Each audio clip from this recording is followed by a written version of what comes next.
आदिवासी विकास हाच मोठा एक विषय आहे या राज्यामध्ये, देशात आहे. आणि इंदिराजींनी आदिवासींचा विकास करण्यासाठी वेगवेगळ्या योजना आणल्या. इमर्जन्सीमध्ये खूप काही सवलती दिल्या. हे सगळं जरी विचार घेतला तरी महाराष्ट्रात आदिवासी पहिले तर समाज कल्याण आणि आदिवासी आदिवासी विकास एकत्र होतो. परंतु 82-83 पासून विभाग वेगळा केला. त्याला बजेट वेगळा दिला आणि एकूण जी काय लोकसंख्या आहे 9.35 तेवढ्या प्रमाणात निधी हा वितरित करावा आदिवासी विकास विभागाला, असं स्पष्ट त्यावेळेस वित्त आयोगाचे आदेश होते, कायदे होते आणि निश्चितपणे त्याप्रमाणे निधी मिळत होता. आता यावर्षी मात्र 7 लाख बजेट राज्याचा आहे. नेटवर्क 7 लाखाचा झाल्यानंतर माझ्या अभ्यासाप्रमाणे 9.35 प्रमाणे जर हिशोब केला, तर जवळ-जवळ 64,000 कोटी हे आदिवासी विकास विभागाला आले पाहिजे होते. परंतु देताना फसवतात. नीती आयोगाने गोंधळ घातला हा वेगळा प्रश्न आहे. आणि राज्य सरकारची भावनाच नाही.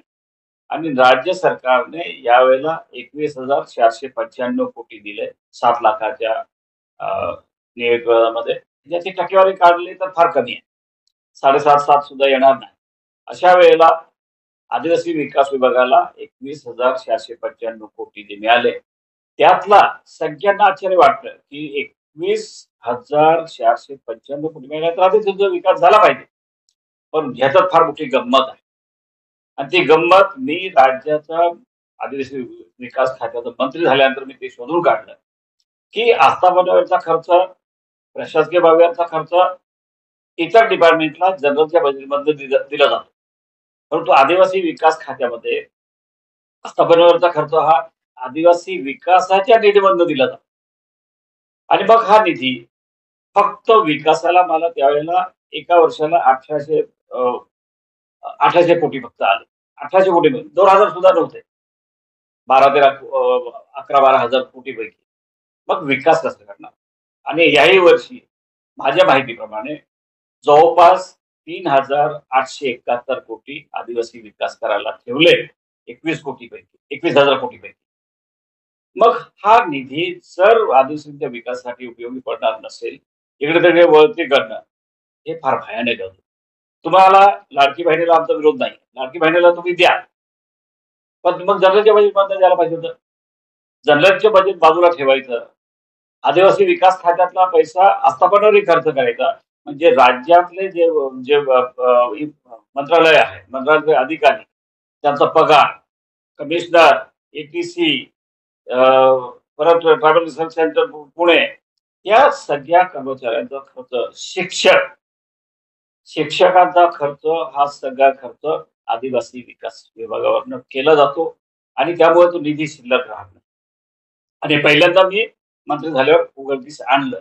खूप भांडलो आणि त्यावेळेला एक अर्थ खात्यातले ॲडिशनल सेक्रेटरी, चीफ सेक्रेटरी होते, चक्रवर्ती म्हणून, आणि त्यांनी मला माझी बाजू घेतली. अनेक वेळा सांगितलं. अजित पवारांकडे जाऊन शिष्टमंडळ गेले, सगळं केलं.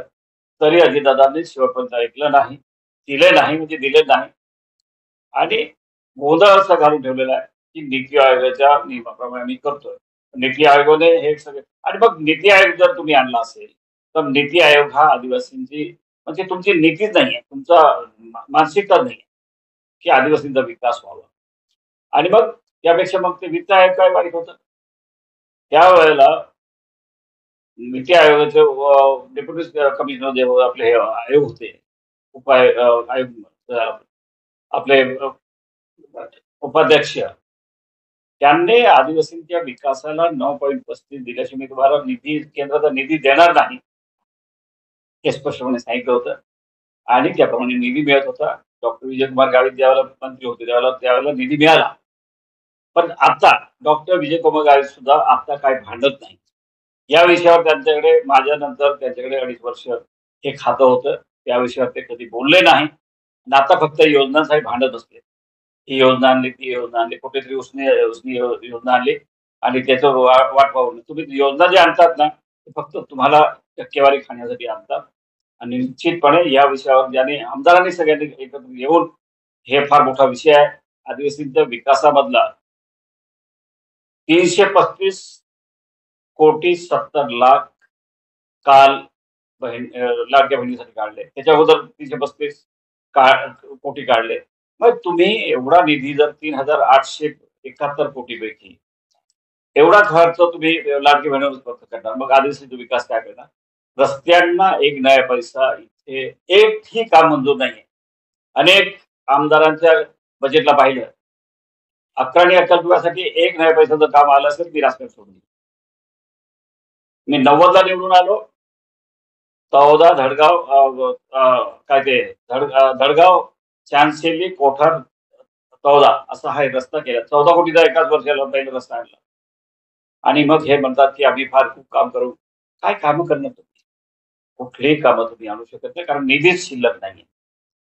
आदिवासी विकास खात्यामध्ये खळखळाट आहे. आदिवासी विकास खात्याचे मंत्री काहीच बोलायला तयार नाही.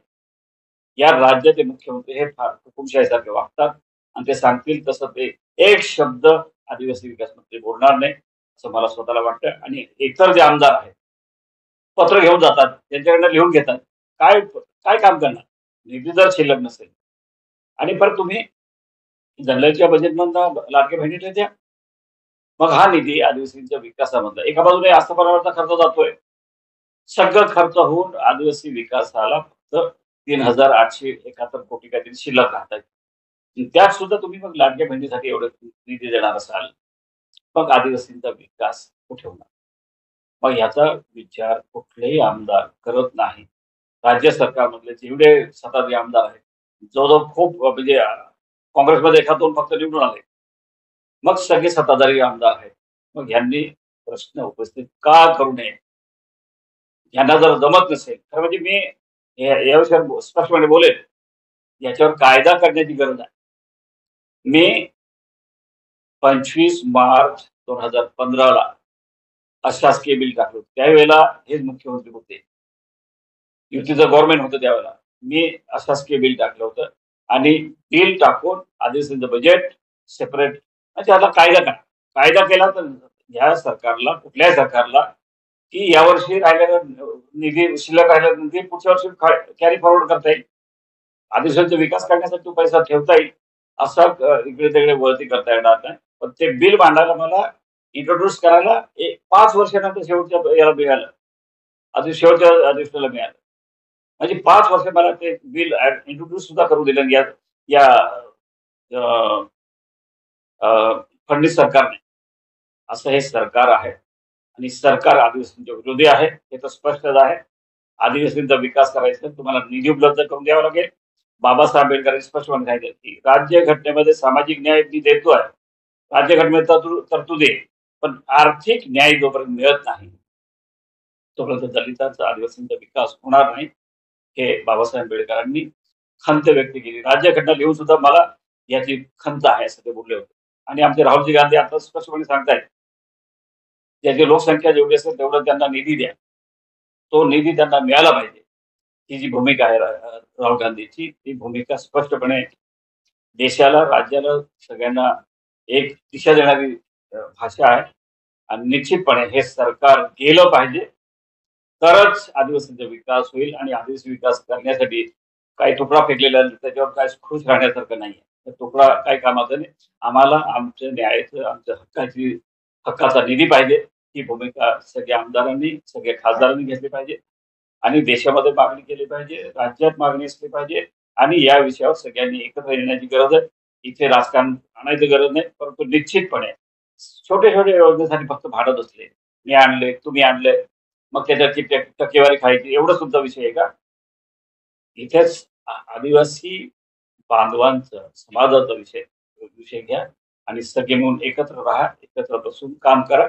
एवढंच फक्त सगळ्या आदिवासींना मी आपल्या माध्यमातून सल्ला देईन आणि निश्चितपणे सरकारच्या विरुद्ध लढा द्यावा लागला तरी लढा द्यायला मी पुढे असेन एवढं स्पष्टपणे सांगतो.